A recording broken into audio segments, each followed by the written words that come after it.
where you can trade your honor I could lose my license. That's inside information.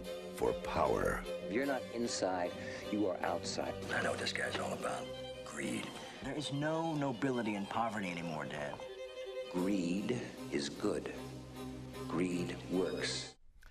The movie Wall Street may seem like ancient history to film buffs, but the message has never been discounted. Work from the inside and go after the dollar every single day on Wall Street.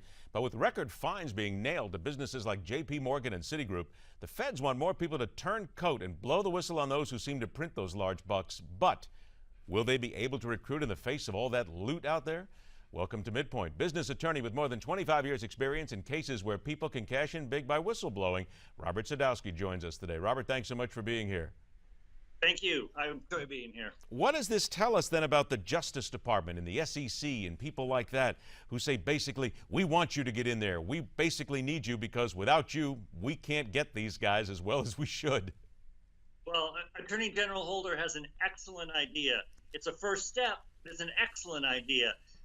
The people we're looking at prosecuting are high rollers. And in order to have people come forward and risk their career, risk their future in the securities industry, and come forward and expose fraud, they need to be rewarded, and rewarded substantially. In fact, if someone came to me in the current state of affairs with a cap of 1.6 million on a recovery, I'd say, if you're in your 30s, your 40s, and you're in the securities industry, it's not worth it for you to come forward and expose the fraud. We're talking about the range for awards between 10% and 30% of the money collected. And actually, the SEC paid $30 million to a foreign tipster for the whistleblower award that they gave him, more than twice the highest previous award. Doesn't this, though, lead to the possibility that people just might be out there and giving false information or basically trying to get back at somebody? The revenge factor here comes in pretty high, doesn't it? That's a fear among the industry, but it's not well-founded. These people are not going to risk their careers, risk their livelihood, their friends, to make up a bogus story.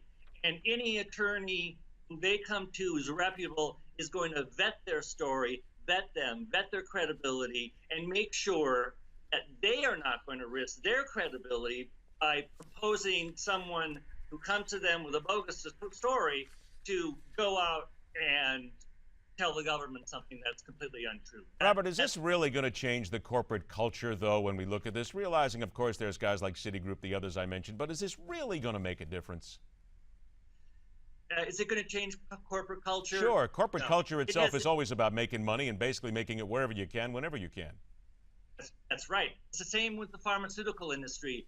The government invested there, paid high rewards, and slowly but surely, and once the government has the resources and gets the inside information, there will be people who will see jail time.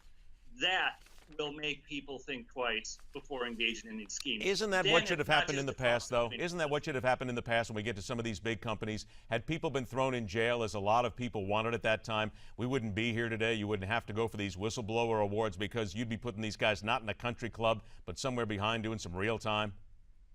To do that, you have to prove without reasonable doubt that that person committed the crime. And to do that, you need an insider with information, someone who may even be wearing a wire to go to those conversations and those meetings where these things are discussed.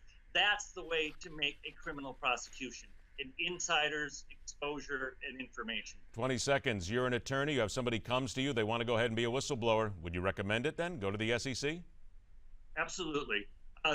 That's what I do. I vet the story. I don't want to have anything out there because the SEC, like any other agency, the Justice Department, are going to vet that story, and I just don't want to throw anything out there. I want to have the best possible evidence and presentation I can. We're going to have to follow this, Robert, and see if a year, 2 years down the road, even maybe 6 months or 6 years, that it really makes a difference. It's going to be interesting to watch and see if the culture does change. Robert Sadowski, always a pleasure, my friend. Thanks so much for joining us. Thank you. All right, coming up next, On Point, as Midpoint continues.